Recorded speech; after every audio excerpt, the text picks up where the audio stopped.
Graça e paz, irmãos, da parte do nosso Senhor e Salvador, Jesus Cristo, aquele que era, que é e que há de vir. Amém. Meus irmãos, vamos abrir as nossas Bíblias em Lucas, capítulo 14.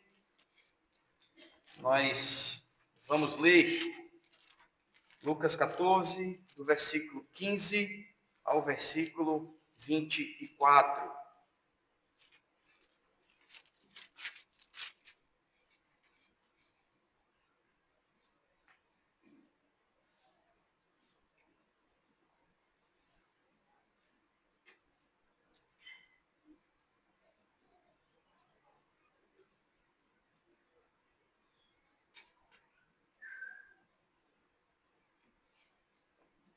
Lucas, capítulo 14, versículo 15 ao versículo 24. Este será o texto que, com a graça do Senhor, será exposto nesta noite. Atente para a leitura da sagrada, inerrante, autoritativa palavra do Senhor. Você pode acompanhar no boletim também. Diz assim: Ora, ouvindo tais palavras, um dos que estavam com ele à mesa disse-lhe: Bem-aventurado aquele que comer pão no reino de Deus. Ele, porém, respondeu: Certo homem deu uma grande ceia e convidou muitos. À hora da ceia, enviou o seu servo para avisar aos convidados: Vinde, porque tudo já está preparado. Não obstante, todos a uma começaram a excusar-se. Disse o primeiro: Comprei um campo e preciso ir vê-lo. Rogo-te que me tenhas por escusado. Outro disse: Comprei 5 juntas de bois e vou experimentá-las. Rogo-te que me tenhas por escusado. E outro disse: Casei-me e por isso não posso ir. Voltando o servo, tudo contou ao seu senhor. Então, irado, o dono da casa disse ao seu servo: Sai depressa para as ruas e becos da cidade e traze para aqui os pobres, os aleijados, os cegos e os coxos. Depois lhe disse o servo: Senhor, feito está como mandaste, e ainda há lugar. Respondeu-lhe o Senhor: Sai pelos caminhos e atalhos e obriga a todos a entrar, para que fique cheia a minha casa, porque vos declaro que nenhum daqueles homens que foram convidados provará da minha ceia. Amém. Curve sua cabeça, feche seus olhos, oremos ao Senhor. Santo Deus, maravilhoso Pai, te rogamos, Senhor, que o Senhor abra o nosso entendimento, que o Senhor nos dê a graça para compreendermos aquilo que está escrito. E assim, ó Pai, possamos viver de acordo com a Tua palavra. É assim que te rogamos, Senhor, em nome e para a glória de Cristo. Amém. Irmãos, nós gostamos muito de comer. Crente gosta de comida, não é assim? Toda coisa que a gente faz tem que ter um comes e bebes no final. Porque comida está relacionado à comunhão. Quando nós comemos junto de alguém, nós declaramos e testemunhamos que temos comunhão com essa pessoa. Que somos solícitos a ela, que recebemos dela um tratamento amistoso, boas-vindas, cuidado, amor é apresentado em uma refeição. Nós não comemos ao lado do inimigo. Nós compartilhamos o alimento com aqueles que nós amamos, que temos comunhão. O Senhor Jesus Cristo contou essa parábola em um momento onde ele estava em comunhão com algumas pessoas, alguns do seu povo, judeus, escribas, fariseus. E ele diz no final do verso 14: Serás bem-aventurado pelo fato de não terem eles com que recompensar-te. A tua recompensa, porém, tu a receberás na ressurreição dos justos. Aqueles que você convida para comer com você são seus convidados. Recebem da sua parte tudo de comer. Eles não têm como retribuir isso. E o Senhor Jesus Cristo está falando isso no último versículo aqui, 13 e 14, como quem diz, eu não tenho como retribuir isso. Somos bem-aventurados por receber comida da parte de quem nós amamos. E isso é uma verdade. E alguém lá no meio diz, bem-aventurado aquele que comer pão no reino de Deus. Como quem utiliza as palavras de Cristo para dizer, se nós não temos como retribuir o grande favor na hora de comermos na casa de alguém, que grande favor tem aqueles que comem na casa de Deus? Porque o Deus que é dono do universo dará a eles toda a graça que eles precisam e até mais que isso. Jesus estava na casa de um homem rico, cercado por fariseus e doutores da lei, em um banquete supostamente amistoso. Lembra? Eles recebem com quem eles têm comunhão. Eles estavam recebendo o Senhor Jesus, afinal de contas, Jesus era um homem conhecido, era um homem famoso, era um homem que, como vimos em Mateus capítulo 13, ensinava a todos, e eles se maravilhavam da doutrina e do ensino de Cristo. Por que não ter esse homem na minha casa? Hoje tirariam selfies e fotos, postariam nas redes sociais e diriam, ele está aqui. Entretanto, o Senhor Jesus Cristo aproveita esse momento, mostrando e ensinando a eles o quanto o convidado recebe graça daquele que convida, para mostrar a eles o quão distante eles estão de serem convidados para o céu. Fariseus, escribas, doutores da lei, pessoas que deveriam estar próximas de Deus, são exatamente aquelas que se negam ao receberem o convite do Senhor. E aí ele começa esta parábola, a parábola chamada da grande ceia. Cristo acabou de falar como o reino de Deus cresce como um grão de mostarda, um fermento. Ele falou que Jerusalém havia o rejeitado no capítulo número 13. Para entrar no reino dos céus era necessário, primeiro, ser convidado e depois aceitar o convite. Ele quebra completamente o paradigma que era pregado entre os fariseus e doutores da lei. Eu vou para o céu porque eu sou parte de uma genealogia que me leva até Abraão. Eu sou filho da promessa entre todos aqueles filhos de Abraão.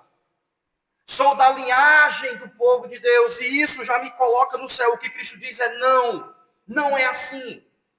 Ninguém entra no céu sem um convite. É necessário ouvir da parte do dono da casa um convite, assim como é aqui hoje, é o que Cristo está dizendo. Essa era uma descrição da vida espiritual de todos aqueles que estavam ali.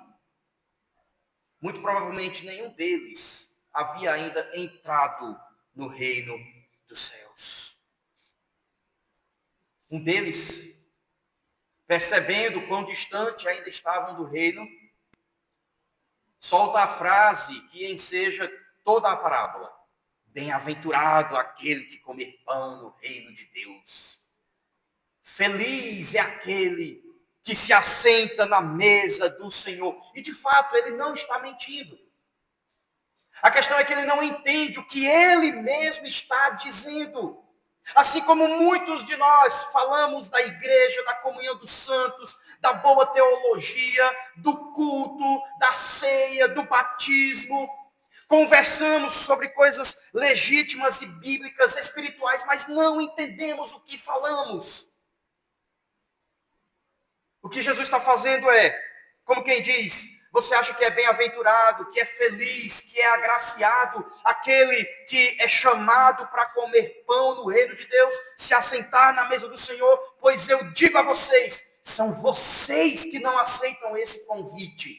São vocês que estão de coração duro. São vocês que não se abrem para acatar a voz doce do Criador, chamando vocês para se assentar no reino de Deus e comer pão com Ele.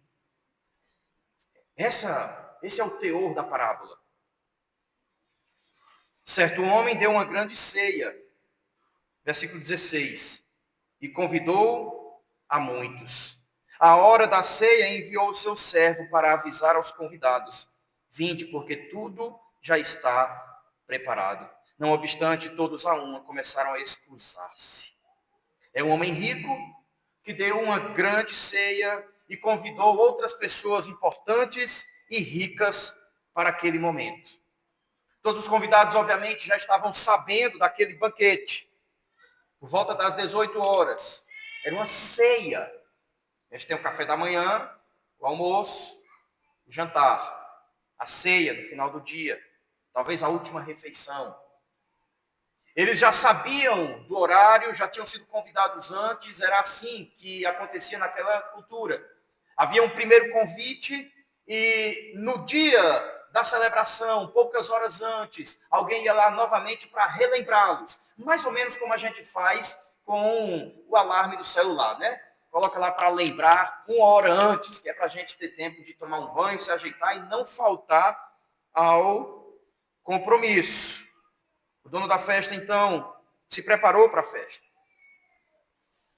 Ele mandou matar um boi, talvez preparar pães, procurou as melhores bebidas, os melhores vinhos, ajeitou a mesa, colocou as cadeiras, tomou um banho, se arrumou, estava aguardando os seus convidados. A comida estava pronta, o banquete estava preparado, mas ninguém apareceu. E cada um deu uma desculpa esfarrapada. Era uma grande festa. Era um homem rico. Era um homem de posses. E eles simplesmente não comparecem.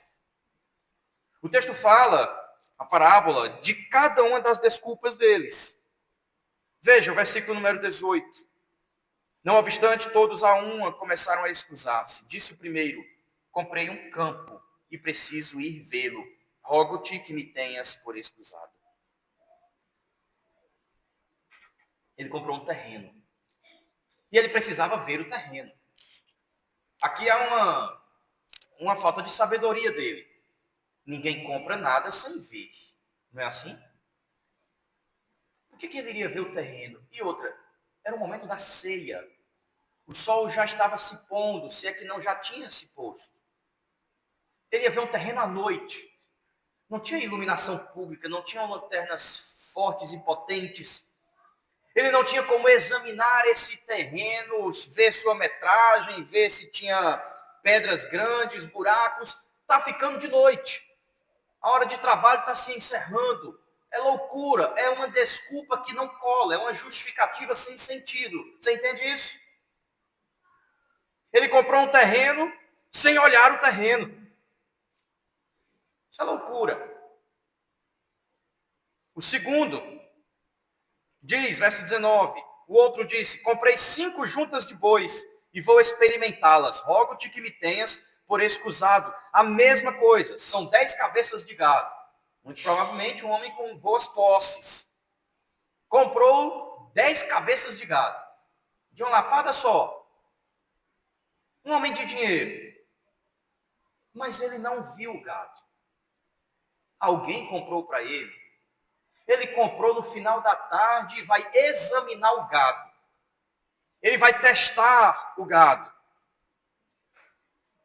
É o que ele diz. Eu vou experimentar as juntas de boi. Uma junta são 2 bois. Ele ia colocar o arado neles. Ele ia caminhar com esses bois na sua plantação de noite no escuro. Você percebe como não faz sentido a justificativa dele? É uma tentativa de explicar a sua ausência na festa do grande dono da festa. Isso é loucura. E outra, como que ele comprou bois sem conhecer os bois?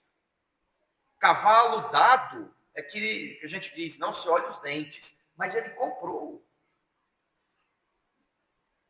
Ele não sabia se o boi estava doente, o tamanho do boi, a força do boi, se o boi sabia arar a terra, se o boi era manso. Não, ele simplesmente comprou 10 cabeças de gado e vai experimentar de noite. Vai lá ver o que foi que ele comprou. Ninguém compra nada às cegas. A essa altura, muito provavelmente, a imagem que temos aqui do Senhor Jesus Cristo contando a parábola é de todo mundo sorrindo. Dizendo que ridículo, isso é historinha de criança, ninguém vai dar uma desculpa dessa. Ele está contando uma historinha infantil, só pode. E aí vem o terceiro caso, versículo 20. E o outro disse: casei-me, e por isso não posso ir. O casamento era uma festa que durava 3, 4, 5, 6 dias, uma semana.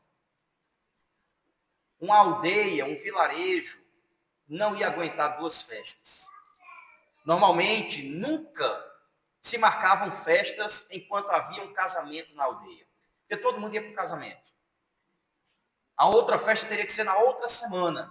Depois que todo mundo estivesse bem, recuperado da primeira festa, aí sim. Aí você vê algo que não entra muito bem no calendário. Um homem rico, conhecido, marcou um jantar, uma ceia, uma celebração, convidou pessoas, mas entre os convidados está alguém que acabou de casar. Que muito provavelmente aqui, a ideia é que ele casou no dia anterior. Ele está saindo de lua de mel. Mas se o servo foi até ele para lembrá-lo da festa, como era costume, algumas horas antes, é porque ele foi convidado alguns dias antes. E ele disse sim, caso contrário, o servo não iria lá para relembrá-lo a hora da festa. Como que ele diz sim para uma ceia, uma celebração, um convite, um jantar, no dia do casamento dele? Percebe que não tem lógica? Ou o cara não está bem da cabeça, ou essa história aqui é uma fantasia, porque ela é muito absurda. É cômico isso. Por aí você vê como os homens deveriam estar, de fato, sorrindo aqui. Aqueles que casam, de acordo com o Deuteronômio 20, 24, eles estão livres de ir para a guerra. Eles vão passar um ano, né, celebrando o seu casamento com sua esposa. Depois é que eles podem ir para a guerra. Mas esse também não é o caso aqui. Mesmo que ele tivesse casado, mesmo que a festa tivesse acabado no dia anterior, foram 7 dias de festa, agora no 8º dia vai ter uma celebração na casa do fulano, colega, fui convidado, já aceitei o convite, vou honrar com a minha palavra. Não teria nada que o impedisse de ir a esta ceia. Mas ele, além de tudo, não é tão educado quanto os outros. Os outros 2 dizem: rogo-te que me tenhas por excusado, ou me desculpe. Foi mal, não dá para eu ir. Esse outro simplesmente diz: eu me casei e não posso ir. Não dá. Com essas 3 desculpas, o Senhor Jesus Cristo tenta mostrar para aqueles homens que geralmente as pessoas que estão fora do reino de Deus, elas apresentam justificativas para se esquivarem do convite soberano do Senhor para entrar no reino dele, se assentar na sua mesa e comer junto dele. E na grande maioria das vezes, as desculpas sempre são esfarrapadas. Não justificam, não explicam, são, por assim dizer, de fato, incríveis. Não dá para crer numa justificativa ou numa desculpa dessa. É por isso que é dito no verso 21, que quando o servo voltou e contou ao seu senhor, o texto diz: então, irado, o dono da casa disse ao seu servo. Ele foi tomado por um sentimento de aversão àquilo que aqueles homens disseram. Eles poderiam, no mínimo, ter dado desculpas plausíveis, justificativas contundentes, mas não. Eles não se preocupam com a interpretação do que eles vão dizer, eles simplesmente dizem: isso para mim justifica a minha ausência naquilo que eu já combinei e dei minha palavra que cumpriria. Para mim justifica. Então eu estou de boa, estou bem com a minha consciência. Se o dono da casa vai achar ruim, aí é problema dele. E de fato, o dono da casa fica irado com o que aconteceu. Por causa disso, ele mandou o seu servo pelas ruas e becos da cidade, convidando os mendigos, os aleijados, os cegos, os coxos, aqueles que eram rejeitados, abandonados, desvalorizados, criminalizados, os impuros, aqueles que não tinham nenhuma perspectiva de convívio social, viviam pela rua, a escória da sociedade, jamais seriam convidados para a casa de ninguém. Eles eram sujos, literalmente. Mendigos, não tomavam banho, não usavam perfume. Jamais seriam convidados para lugar algum, mas o Senhor diz: vai, sai depressa para as ruas e becos da cidade e traz para cá os pobres, os aleijados, os cegos, os coxos. Eu quero estes homens presentes na minha casa para celebrar comigo, para comer a ceia comigo. Traga-os para a festa. Esse convite é inacreditável. Aqueles que outrora estavam distantes da casa e jamais entrariam são justamente aqueles que são atraídos, convidados e chamados para dentro da festa. O que o Senhor Jesus Cristo está dizendo com isso é: vocês, fariseus, escribas, doutores da lei, ele está aproveitando o momento de comida na casa de um deles. Ele diz: vocês rejeitam o convite do reino dos céus. E esse convite será dado agora àqueles que são impuros, aqueles que são pecadores, porque vocês não são, aqueles que não merecem o reino, aqueles que fazem coisas horrendas uns contra os outros, assassinos, ladrões, prostitutas, cobradores de impostos, os gentios, publicanos. O reino dos céus será aberto para que toda a escória da sociedade entre, faça parte, se assente na mesa e coma com o dono da festa. E veja se não foi exatamente isso que aconteceu. Não se sinta ofendido com o que eu vou dizer, mas você está aqui hoje, cheio de pecados, com uma vida dissoluta, alimentando a sua velha natureza, revivificando aquilo que a cruz deveria ter destruído, mas parece que você não deixa, seu velho eu. E você continua entrando na casa do Senhor, se assentando na mesa dele, comendo pão com ele, tomando vinho com ele, sendo bem-vindo na presença dele. Não é assim? Esse é o Evangelho, irmãos. Os primeiros convidados, o povo de Israel, o povo do Senhor, rejeitaram o convite e mataram o filho do dono da festa. O convite, então, é lançado àqueles que estão fora do pacto, fora da aliança, para que eles se acheguem à casa do Senhor e recebam da sua parte bênção sem medida. Sejam bem-aventurados. Aquele homem que diz: bem-aventurado que come pão